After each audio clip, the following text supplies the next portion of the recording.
In Xanadu did Kublai Khan a stately pleasure dome decree, where Alf, the sacred river, ran through caverns measureless to man, down to a sunless sea. So twice 5 miles of fertile ground, with walls and towers were girdled round, and there were gardens bright with sea. This legendary poem by Samuel Coleridge describes a dream born of power and desire to create a heavenly paradise on earth. For here, Kublai Khan, the supreme Mongol warlord, built a summer dream palace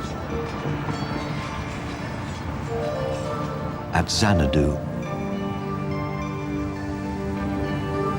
Kublai Khan's dream has turned to dust, lost except in myth.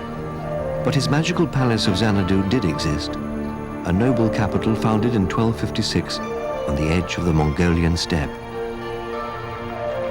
Its echo resonates across centuries and continents. For Kublai Khan's dream marked the dawn of the age of great palaces, an age when absolute power and wealth combined to create a glittering world of imperial splendors.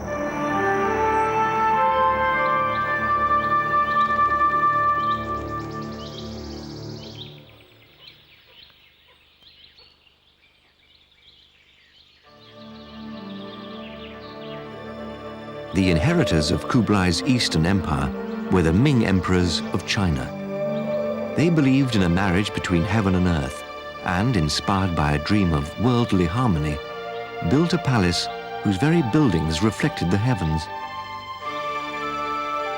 The Forbidden City of China.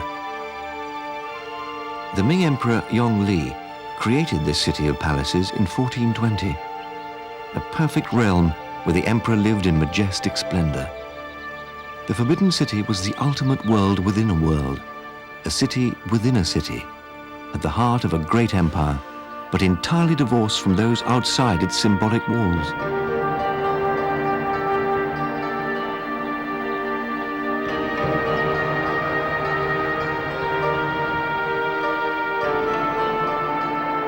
Only the emperor and his consort could enter this rarefied palace through the Meridian Gate, the central entrance to the Forbidden City, on an axis in perfect alignment to the imperial dragon throne. One consort who understood and mastered this secret world at its zenith was Cixi, the notorious dragon empress of the 19th century. Cixi entered the Forbidden City in 1852 as a humble concubine, but quickly rose to become one of the most powerful consorts within the palace. Her extravagance and decadence became legendary. She is still remembered today, as recalled by Professor Li Shanlin. My grandfather worked in the Forbidden City. He was the commander-in-chief of the palace guards, so he was in charge of the security for emperor and empress. Especially their food must be away from poison. So my grandfather was watching all the palace cooks. You see, from the first emperor of the Qing dynasty to the last one, no one was ever poisoned. So my grandfather's work was very important. The palace kitchens in the Forbidden City were divided into many parts. Just for the Empress Dowager Cixi, the Dragon Lady, there were about 128 best chefs in China, only serving her. And one chef only cooked one dish all his life, so he could cook it the best. In the Forbidden City, just for Empress Dowager's evening meal, about 150 different dishes were prepared, but she only ate a tiny part of it. The secrets of imperial court cuisine have not been lost. The full glory and richness of imperial dishes are still prepared by Li Shanlin as passed down by his grandfather. Sometimes my grandfather tasted the food with a silver chopstick. If the chopstick became tarnished, the food was poisonous. If it did not turn black, it means no poison.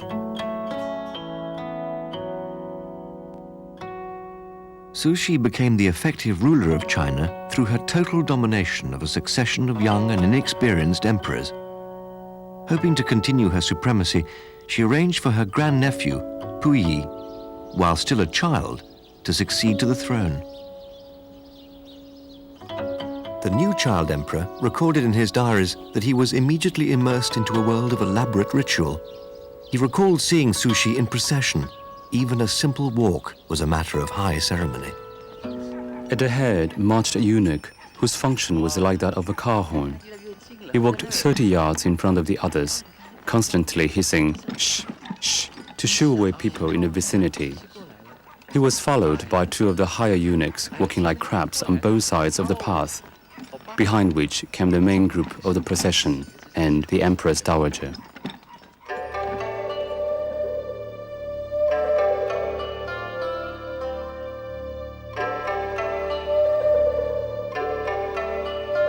In 1908, Puyi entered the Hall of Supreme Harmony for the first time as Manchu emperor.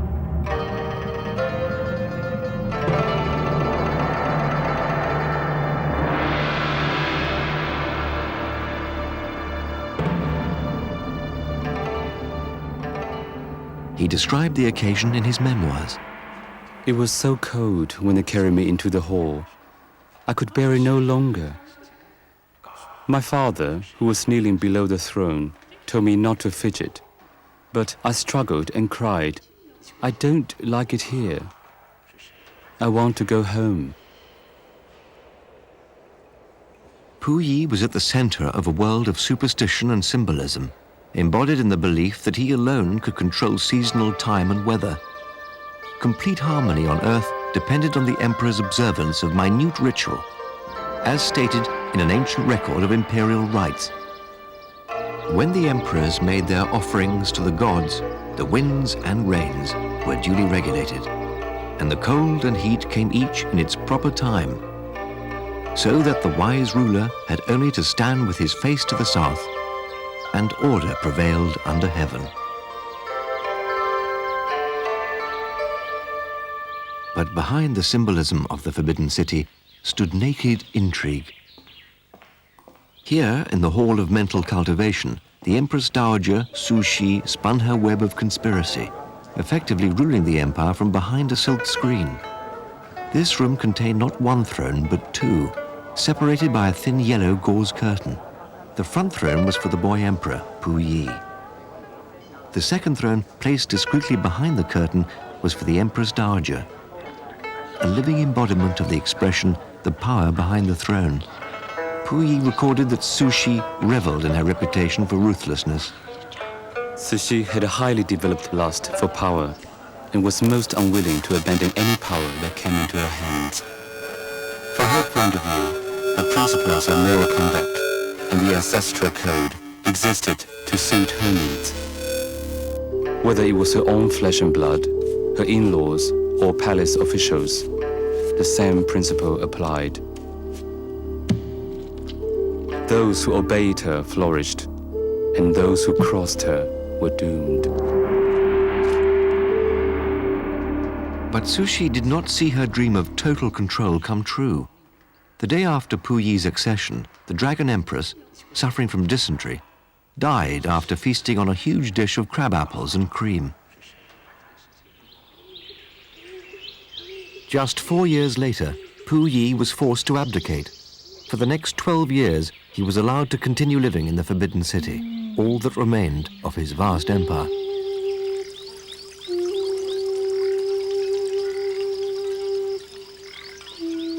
As a young man, he would seek solace within the beauty of the palace garden of peaceful longevity.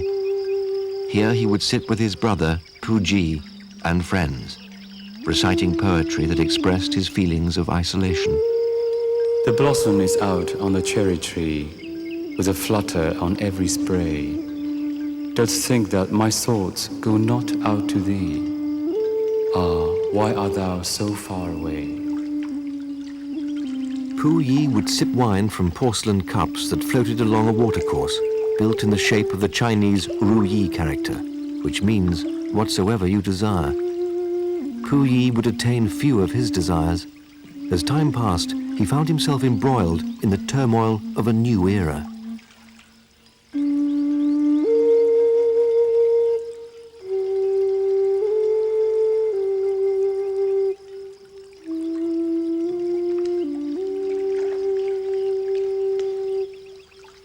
Ah, the phoenix, ah, the phoenix. Now is virtue lying prone. 'Tis vain to fret for what is over, so plan to meet what's yet in store. In his later years, Pu Yi served as a worker for the communist state, far removed from the life he had led within the Forbidden City, a once sacred world that had lost its spirit. This had been the harmonious center of the known universe. Here, the Chinese emperors had lived in almost total isolation for 500 years, rarely seen even by their closest officials. Enclosed by 3 sets of walls, they were entirely divorced from the lives of the mortals beyond. With Pu Yi, the imperial dream of the emperor as the creator of harmony between heaven and earth died. But the Forbidden City remains as its most beautiful expression.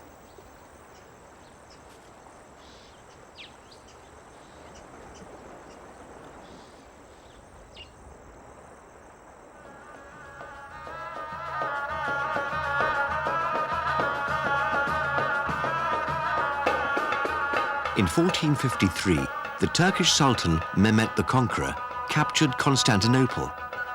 From the ruins of the old Byzantine Christian city grew Istanbul, and the new capital of the Ottoman Empire.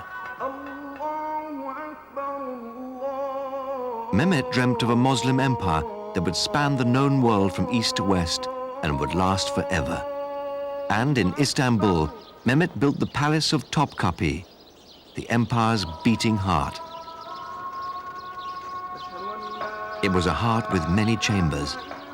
Its sensuous outward appearance reflected an internal voluptuousness. Its inner sanctum was the harem. Built on a promontory overlooking the Bosphorus, Topkapi was the home of the Ottoman sultans and their closely guarded wives and concubines, who lived in shuttered seclusion to which no outsider was ever admitted. A palace of legendary secrecy and beauty, captured in chronicles of the time. Never had a more delightful residence been erected by the art of man. It seems not just a palace, but a town situated on the confluence of 2 seas. The Ottoman Empire reached its height in the 16th century and stretched from the banks of the Nile in the south to the walls of Vienna in the north. The empire doubled in size during the reign of Suleiman the Magnificent, grandson of Mehmet the Conqueror. The palace of Topkapi became a glittering reflection of the power and wealth of this Turkish sultan.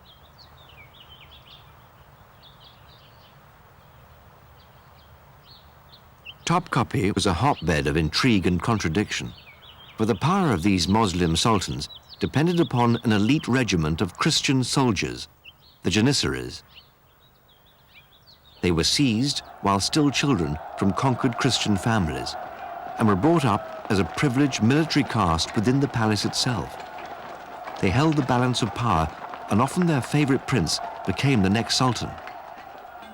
Another of the most feared men within the sultan's service was the chief executioner, who lived here in the Gate of Salutations. When not called upon to execute his duties, he also functioned as the head gardener. The chief executioner was on hand to add an element of fear to the deliberations of the Grand Vizier and the Sultan's other ministers. The council met in the second court, or Diwan, to discuss matters of state.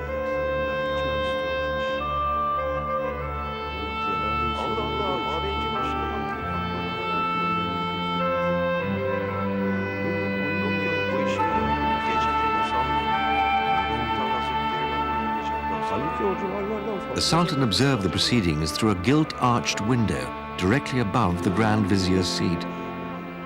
Suleiman the Magnificent was deeply involved in the day-to-day running of the empire. Any vizier who incurred his anger would be intercepted by the chief executioner at the Gate of Salutations.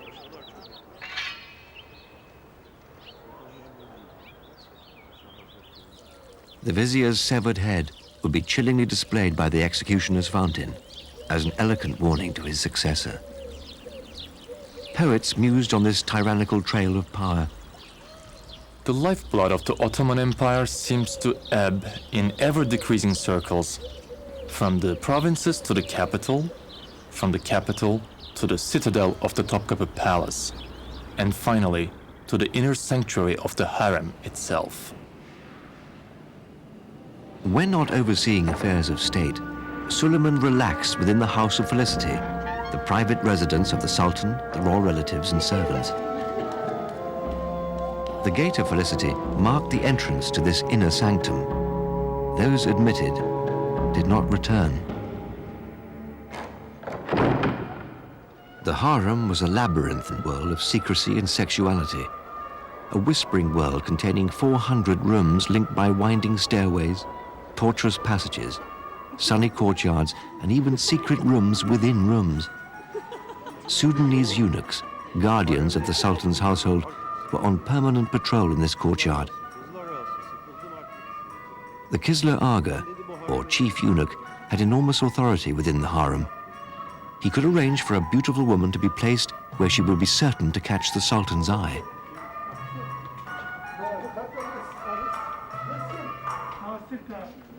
In 1531, a young Russian slave girl, Roxolana, was chosen for the harem.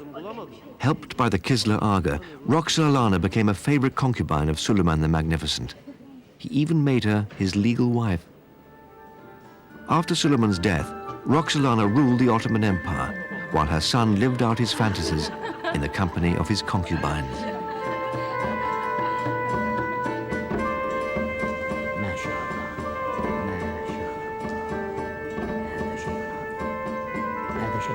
Roxolana created a shift of power from the Sultan to the women of the harem that lasted for the next 100 years.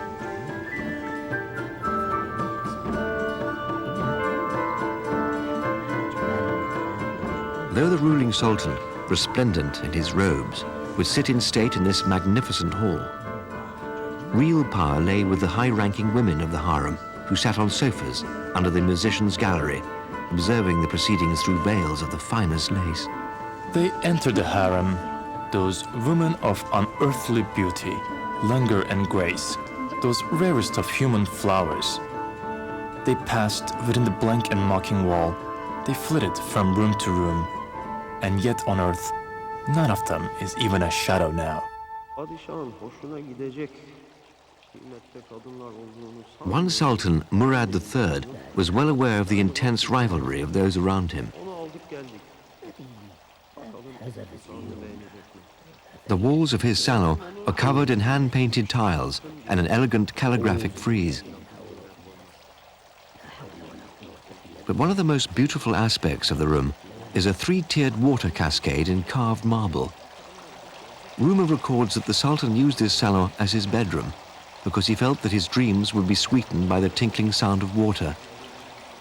Much more likely, the constant sound of the cascade drowned out the conversation within the salon, preventing it being overheard by jealous eavesdroppers outside.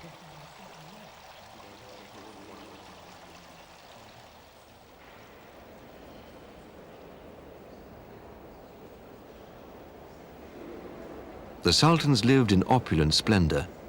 Every room within the harem was designed to appeal to the senses.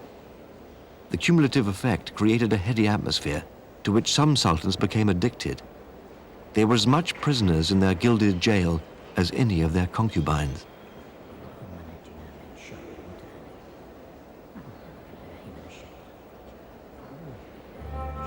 But this atmosphere of sensuous opulence disguised one of fear and oppression. The reigning sultan was often afraid to name a successor and lived in fear for his life, for there were always those ready to plot against him.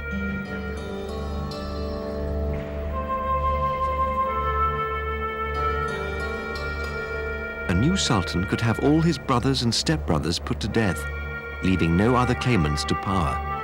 Alternatively, he could banish them to the infamous cage, a series of rooms where, not knowing their ultimate destiny, they might remain for the rest of their lives. Locked within this pleasure palace, the princes could only watch the sultan's favorite concubines parading on the terrace outside their windows, and dream of the day when one of them might be master of the harem and all of its pleasures.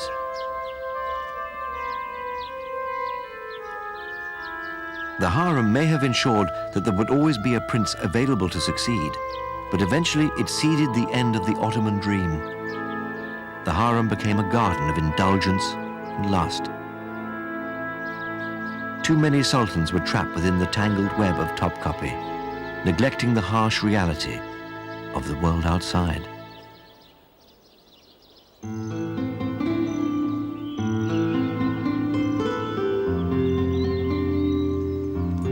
On a spring day in March 1829, Washington Irving, the American writer and inveterate traveler, was ending a 5-day journey by mule across southern Spain, taking him through the heartland of what had once been the Muslim Empire of Europe.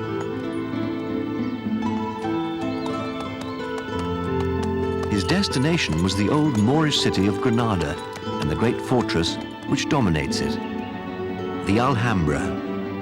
He had come in search of a dream, a long-lost palace waiting to be rediscovered. The Alhambra is one of the finest legacies of the 800-year-long civilization of the Moors. The Moors invaded Spain from the north of Africa in the 8th century. They dreamt of spreading the Islamic faith across this Christian continent. Their Arabic roots were the foundations for building the most sophisticated culture in Europe, centered on a life of refinement and romance.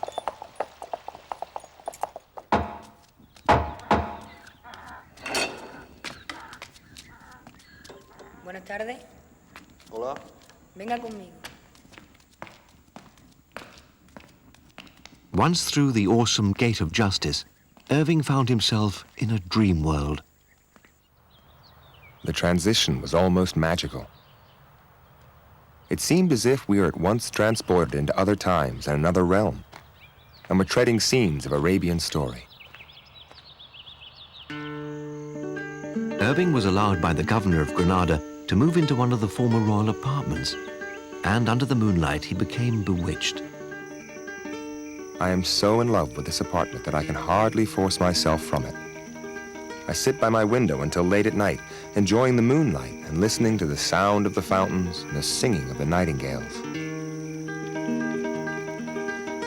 On one occasion, he caught sight of a Spanish lady and her escort in the gardens below. Speaking softly, her whispers drifted through the night air. The scene was so memorable that Irving was later to record the words of her poetry in his diary. The hand of love enveloped us by night in a robe of embraces, which was torn away by the hand of dawn. Se rompe en trocitos. Y las paredes parece que están llenas de agua. Mira las sombras. Se mueven.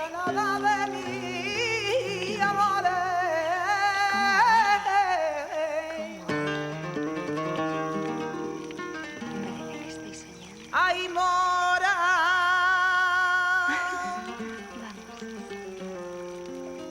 Yo a ti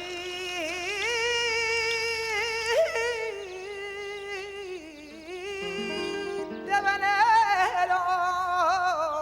When Irving entered the Alhambra, or Red Castle, he was immediately struck by the balance between the exquisite gardens and the palatial interiors. To the Moors, the garden was a symbol of paradise realized on earth. This idea was extended to embrace all the elements of nature: water-irrigated gardens, cooled palace rooms, and lifted the spirit. Washington Irving had discovered a world of pure poetry. As echoed in Samuel Butler's eloquent words, the Moors believe Granada lies directly under paradise, and that they differ both no more than the upper rooms do from the floor.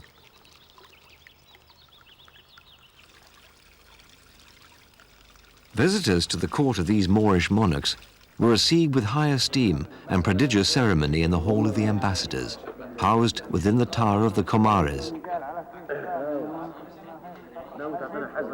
Built in the 13th century, the Hall of the Ambassadors was the principal audience chamber of the Moorish sultans.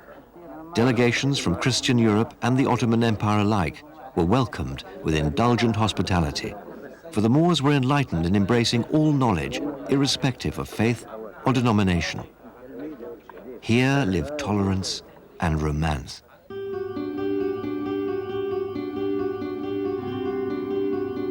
As Islam forbids the depiction of the human form, Moorish artists searched for alternative paths to express their genius. They wove abstract patterns which spiral and zigzag in maze-like complexity across the walls of the palace.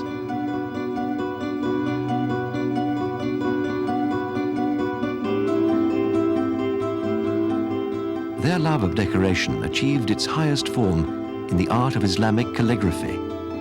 It was used to render text of the Quran, such as one which admonishes, "Only God knows peace."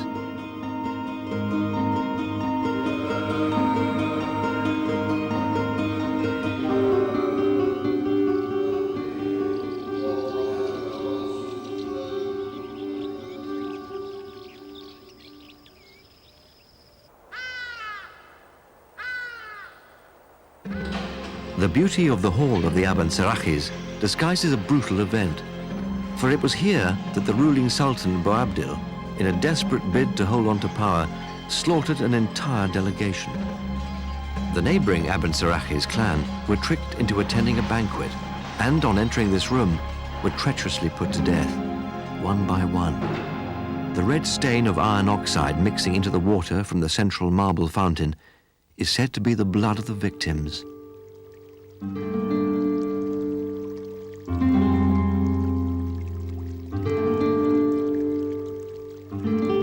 Despite such brutal feuding, the Alhambra remains a palace of sublime beauty.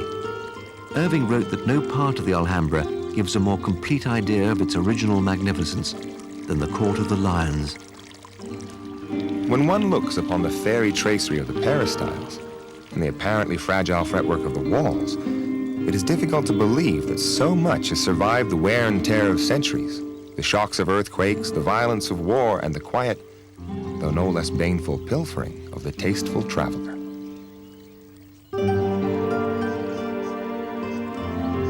There is a mood of delicious languor among these beautiful remains of Arab magnificence. The delightful tranquility and beauty of the place have combined to fix me here as with a spell.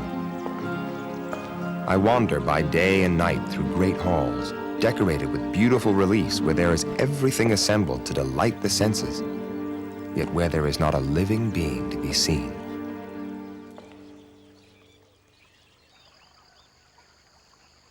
But the romance of the Alhambra is not without its tragic face. The delicate beauty of the Hall of the Two Sisters conceals a tale of unrequited love.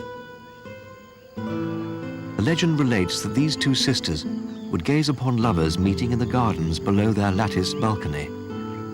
Distraught at not being able to taste these forbidden pleasures, the two sisters grieved for the love they would never know, and they lost the will to live.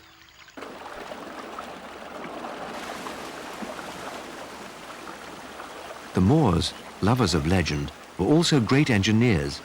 They built sophisticated aqueducts to collect rainwater from the snow-clad Sierra Nevada to irrigate their glorious gardens in Granada's baking summer heat. Nourishing flower beds and trees and feeding gently bubbling fountains and fish ponds.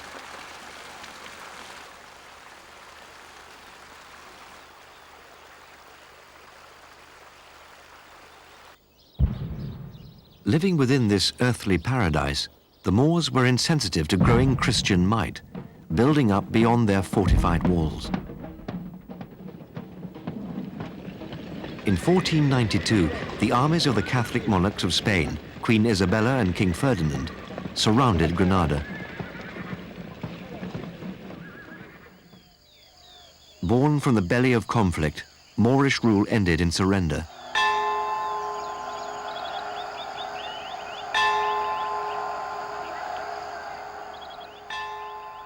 witness of the collapse of the Moorish capital was Christopher Columbus.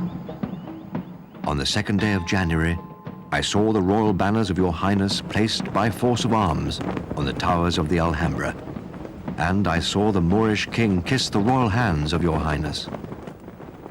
Sultan Boabdil, the last Muslim ruler of Granada, left the Alhambra through a little-used gate. He preferred to preserve this Moorish jewel than risk all for the glory of a holy war. He met the Christian king outside the city. Before going into exile, he handed over the keys. These are the last relics of the Arabian Empire in Spain. Such is the will of God. Boabdil turned for a final look at his beloved Alhambra. He could not hold back the tears. When did misfortune ever equal mine? He mourned. His mother was unforgiving. You do well to weep like a woman for what you failed to defend like a man. 400 years later, when Washington Irving left the Alhambra for the last time, he was determined to revive the dream of Moorish Spain. His parting reflections echo his love of the Moors. The Alhambra, a Muslim palace in a Christian land, an elegant memorial of a brave, intelligent, and graceful people. I will carry away a recollection of it, clothed in all its beauty.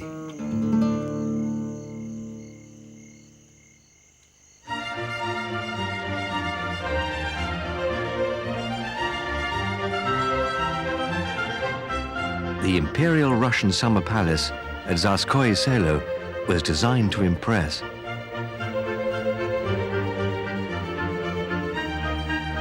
The Russian emperors had no need to hide quietly behind fortified walls. They shouted their opulence from the rooftops.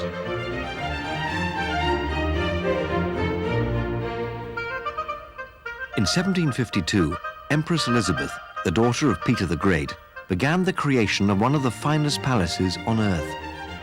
She thought in terms of the magnificence of Versailles and dreamt of creating a perfect palace that would evoke wonder and envy even among the richest royalty of Europe.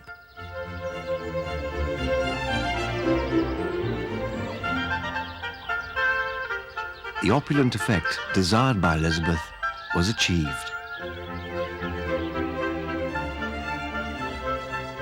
The three-story facade of the palace, nearly 1,200 feet in length, is said to be the longest in the world, and everything about the palace was on a similar stupendous scale. An 18th century ambassador visiting the court for the first time was enthralled. In defiance of common sense, as well as the weather and the climate, all the capitals of the pillars, the statues, and many other parts of the external structure are all gilt. Yet if the exterior of the palace is purposefully ostentatious, it pales in comparison to the glittering interior. Every room was adorned with mirrors and gilding.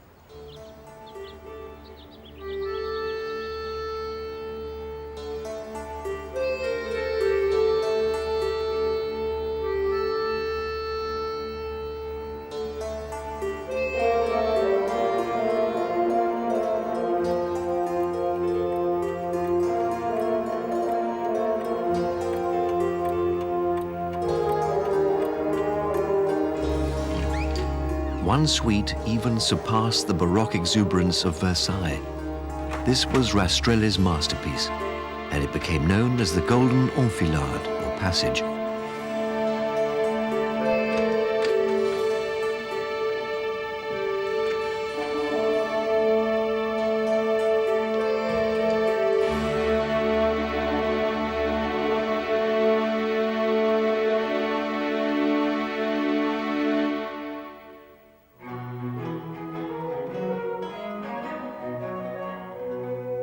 Rastrelli's creation delighted the Empress Elizabeth.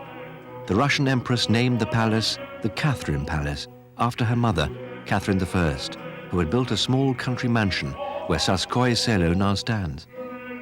At the center of this sumptuous series of rooms was a perfect treasure and a source of great comment. One room is decorated with a very singular and uncommon style of magnificence. The walls of the apartment are composed entirely of amber.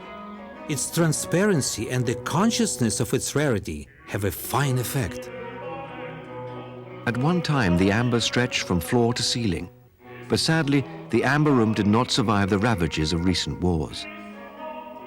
By using those very same skills with which this palace was built over 200 years ago, the very texture of life at the royal court is being reborn.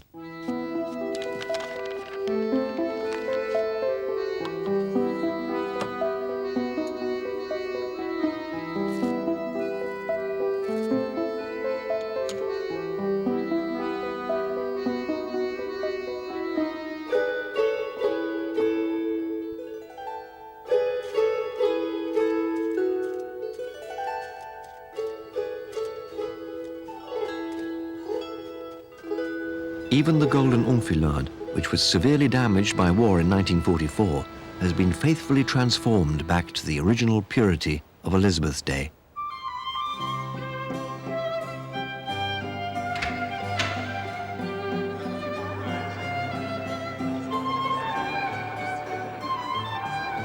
The Grand Hall was a favorite of Empress Elizabeth and the setting for the great state costume and dancing balls. In these imposing staterooms, more than 400 members of European royalty would gather for sumptuous galas, each vying to outshine one another.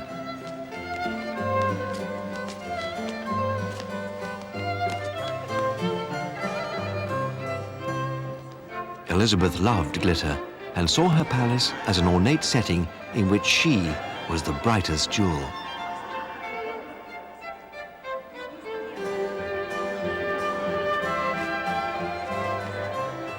Life in these state rooms, indeed in this magnificent palace, was meant to be lived in public, in ostentation, in luxury.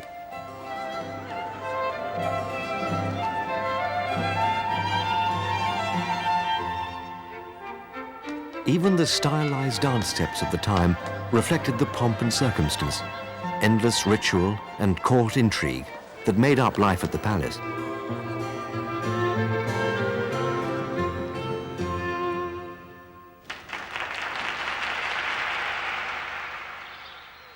This was all very well for Empress Elizabeth, but it did not suit her successor, the Empress Catherine the Great, who preferred privacy and relaxation within informal surroundings. On Elizabeth's death, the Russian throne passed to her nephew, Peter III. He was a weak and ineffectual man and no match for Catherine, his sophisticated wife. Their marriage was a sham, and in July 1762, she was persuaded by one of her lovers to lead a successful coup. Catherine's entry into St. Petersburg, dressed as a colonel of the guards, was a triumph. The soldiers came, embraced me, kissed my feet, my hands, my dress, and called me their savior. The people were mad with joy. At her coronation as Empress of all the Russias, Catherine placed the crown upon her own head and stood with scepter in one hand and imperial globe in the other, while cannon salutes thundered across the city.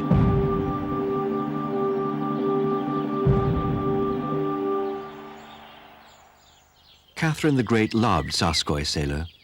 From the beginning of her reign, she moved her court here from St. Petersburg. Each spring she would arrive in time to celebrate her birthday on the 21st of April, and often stayed throughout the entire summer.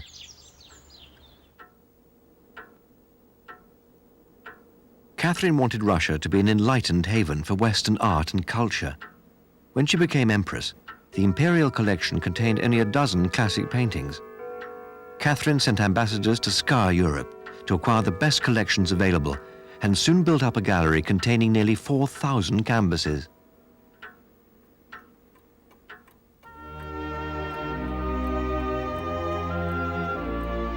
But Catherine coveted a private life. In these great courts, she lacked the privacy she yearned for. A life lived in public frustrated her private needs. As in this wistful letter to one of her flamboyant favorites, Prince Grigory Potemkin. My little darling, good morning. As so often happens, I could not enter your apartments as the palace is full of human cattle wandering about in the passages. I greet you from afar and pray for your good health. You well know that I love you so much. I can't express my feelings. Another of Catherine's great passions was for the gardens.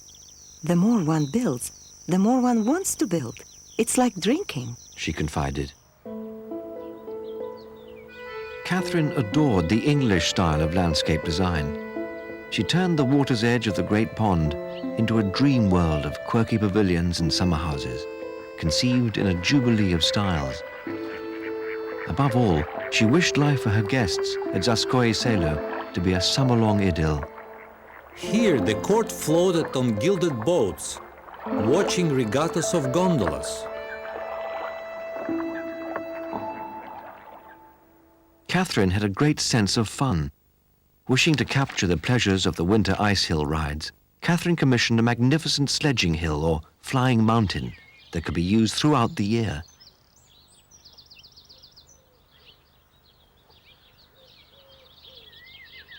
In a world in which her every whim could be realized, the ride offered an ideal summer day's indulgence. This recreation captures the intricacies of its architecture and the exuberance of its design.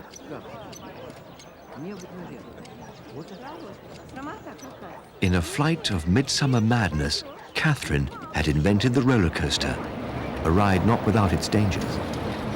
The ladies and gentlemen of the court sit on the sledges, and they are set going at the top and flying down to the bottom.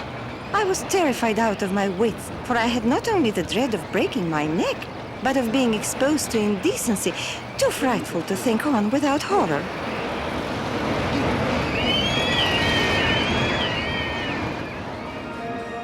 Catherine the Great was indeed a monarch with a love of life. She had seen the imperial Russian dream of preeminence realized in the full sweep and extravagance of the summer palace at Zaskoye Selo, a gilded monument that heralded the dawn of an age of privilege and personal fantasy.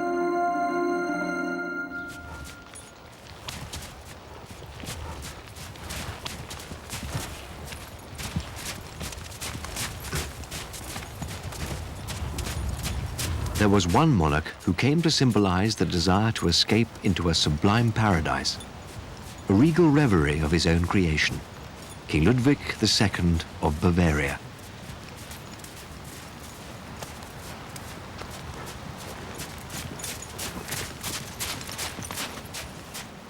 King Ludwig hated the day. He traveled only at night, returning home as dawn broke. Shy and naive, he succeeded to the throne of Bavaria after his father's early death in 1864. As his reign progressed, his passion to recreate the whimsical dream palaces of his youth intensified. His ornate bedroom offered one of the most spectacular views to be seen anywhere in the Bavarian Alps. He chose this spot to build his favorite castle because of his deep love of nature.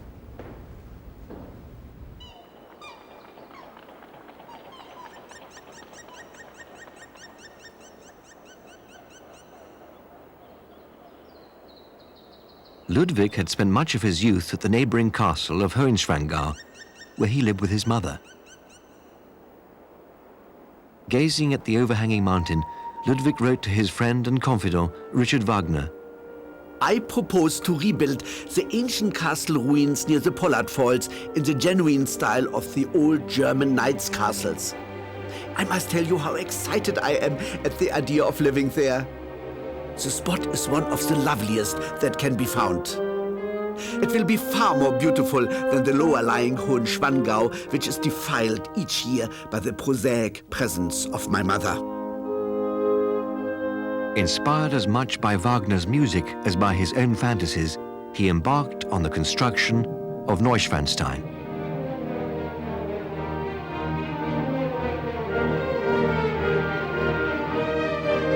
To Wagner's Cathedral of Sound, Ludwig responded with a hymn cast in stone. constructed from the limestone on which it stands, the castle is virtually a man-made extension of the mountain, a symphony of spires.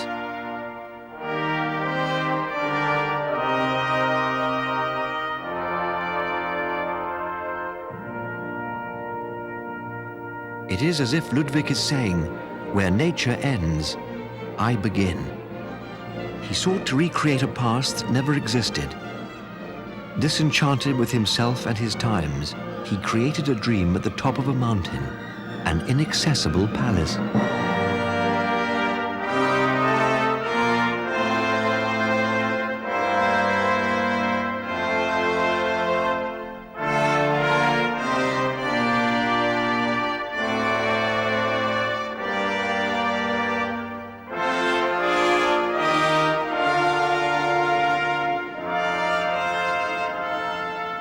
But Ludwig's dream was based on legend.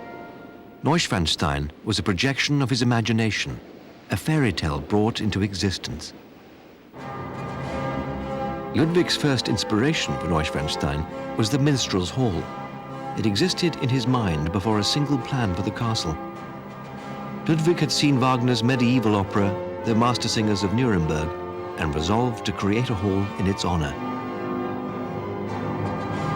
Ludwig became increasingly captivated by another Wagnerian hero, Parsifal, whose combination of knightly prowess and moral purity he wished to emulate.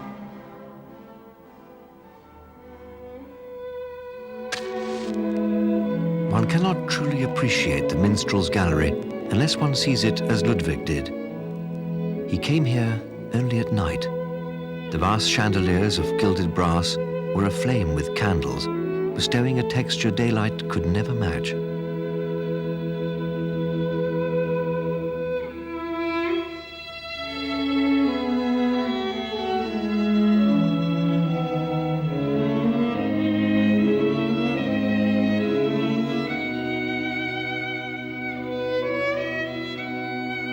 Characters from medieval legend that festooned the walls seemed to come alive in the candlelight, as if enchanted.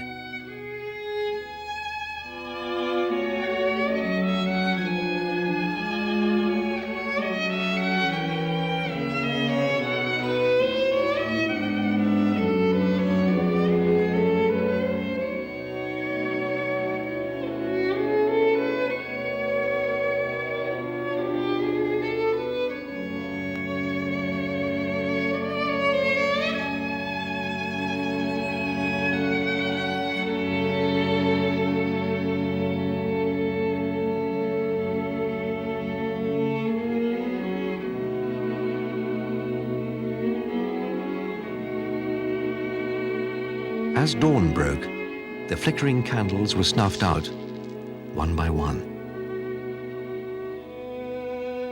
The legendary heroes and heroines seemed to return to the shadows of the grand tableau in which they had been set by the painter's brush. In keeping with the monarch's love of the night, motifs depicting the moon and the stars infused the whole palace.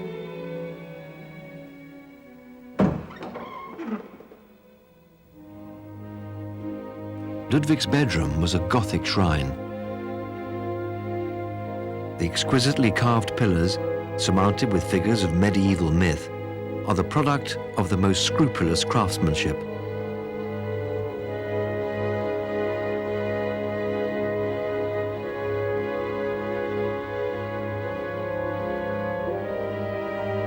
Wall paintings recall the legend of Tristan and Isolde, the ill-fated lovers, seen here at their final parting.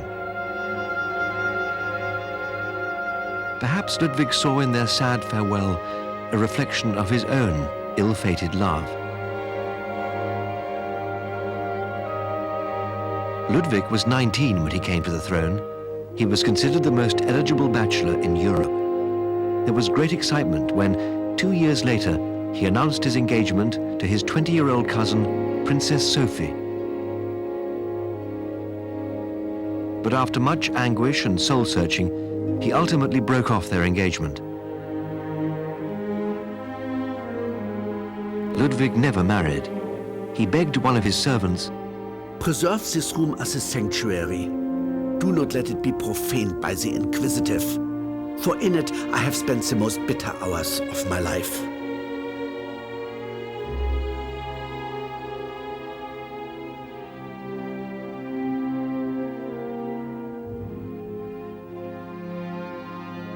The tapestry gracing the walls of his study depicts scenes from Tannhauser, another of Wagner's masterpieces.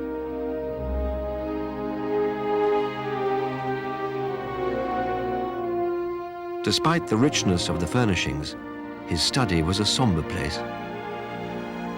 Here Ludwig wrote his copious diary. As he became more melancholic, he used this desk less and less. By 1871, he had almost totally withdrawn from public life, appointing princes to represent him on state occasions. Finally, he refused to talk to his council of ministers except through his hairdresser.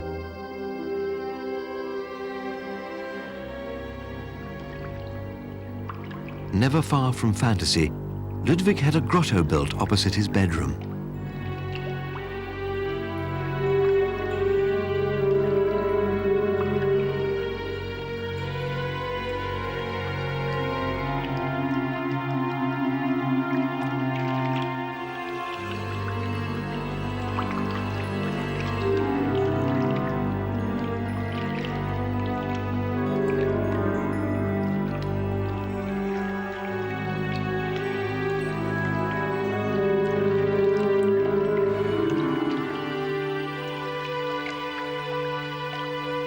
Here, he could commune with nature at will, without even having to leave his beloved palace.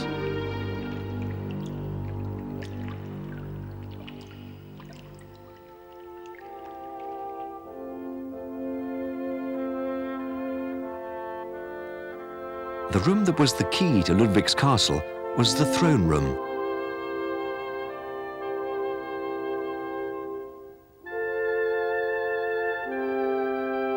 Characteristically, it contains no throne, for Ludwig was not a monarch with a love of pomp and circumstance. If the chapel was the place for prayer, the throne room was for meditation and became a haven of spirituality.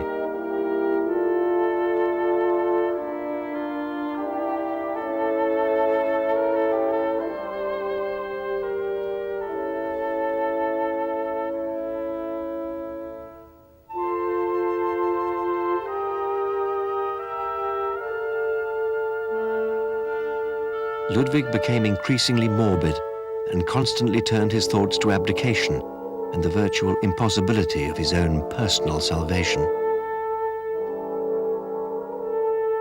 The end came in 1886. Ludwig's extravagance, his withdrawal from state affairs, and his baffling eccentricities prompted his uncle to have him declared insane.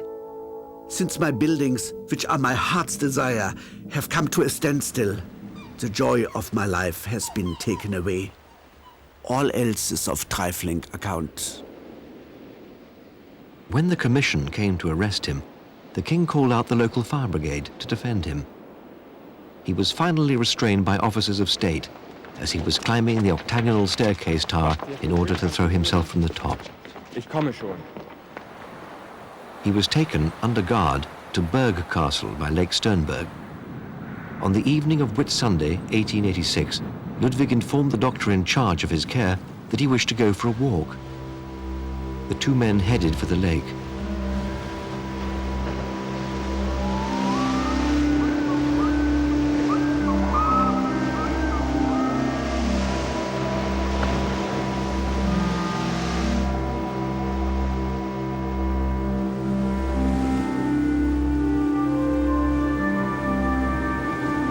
Hours later, when they did not return, a frantic search began. 2 bodies were found floating in the water.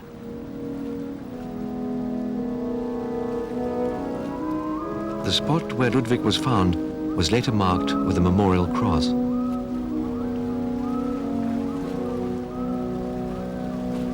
Were the 2 deaths pure accident, a double suicide, or a strange case of murder and suicide?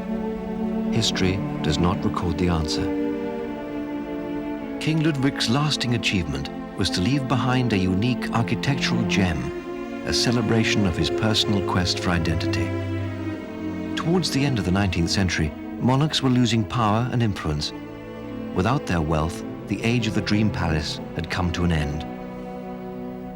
The dream had begun at Xanadu on the edge of the Gobi Desert, embracing every form of indulgence and gratification. It finally ended with Ludwig's greatest triumph at Neuschwanstein. A dream cracked, mirrored in the closing words of Coleridge's epic poem. I would build that dome in air, that sunny dome, those caves of ice, and all who heard should see them there, and all should cry, beware, beware. His flashing eyes, his floating hair. Wave a circle round him thrice, and close your eyes with holy dread, for he on honey dew hath fed, and drunk the milk of paradise.